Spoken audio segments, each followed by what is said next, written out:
today's video, we're going to be addressing, is real estate investing easier if I already own property? That, I believe, is a fantastic question.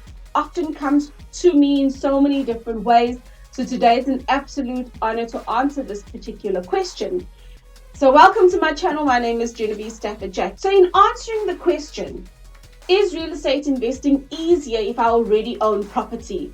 Well, it's a bit of a tricky one, and here's why. I believe yes and no as an answer.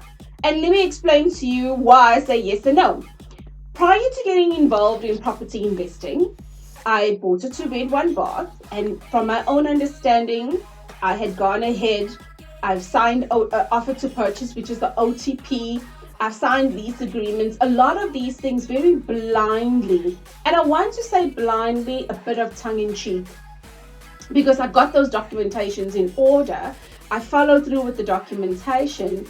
But when I say blindly, I didn't fully understand everything in this documentation, right? However, what owning property did for me was understanding the end-to-end process.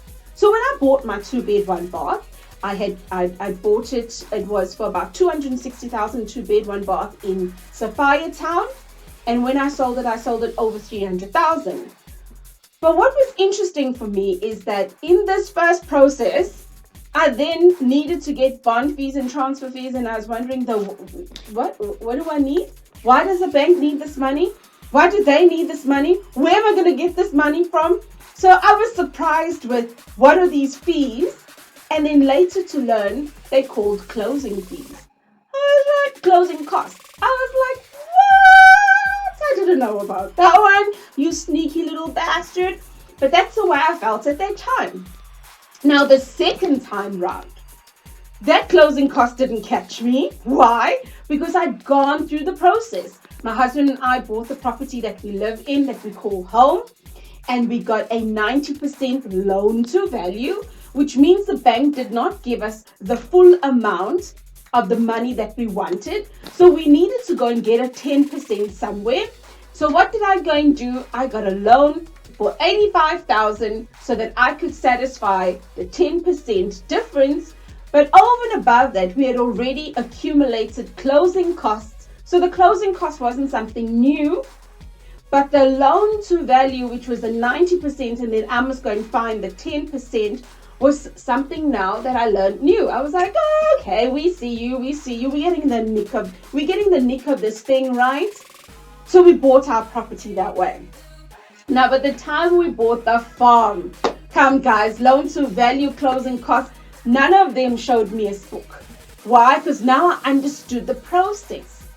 However, when I got into real estate investing, what I now needed to start understanding was the finer details within the real estate investing. And I was like, okay, so if I've got a loan, if I've got a lease agreement, I need to be able to see in this lease agreement on how I could take my tenants to task or have them fulfill their obligation of paying rent and things like that.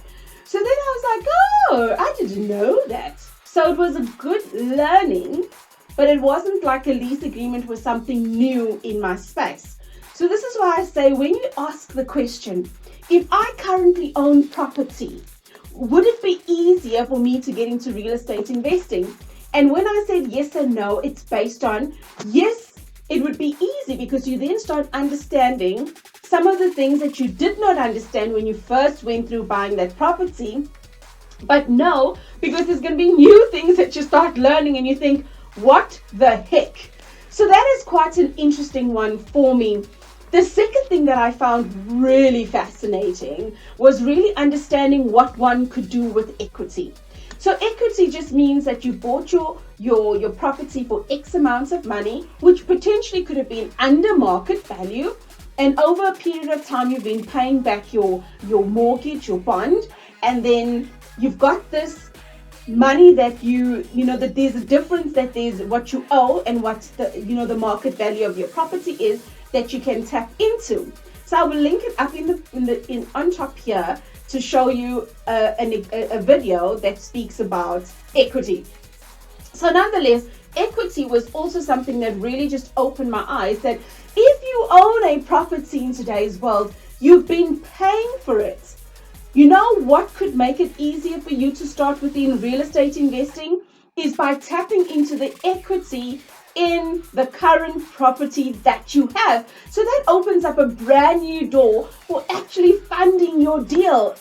I was like, gosh, where have I been living? Have I been living under a rock? That's how I felt. Did you feel anything like that when you learned it for the first time? I want to hear from you down in the comments below.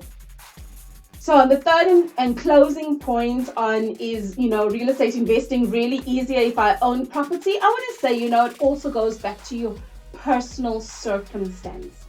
I explained my circumstances initially, the stuff that I'd learned over time.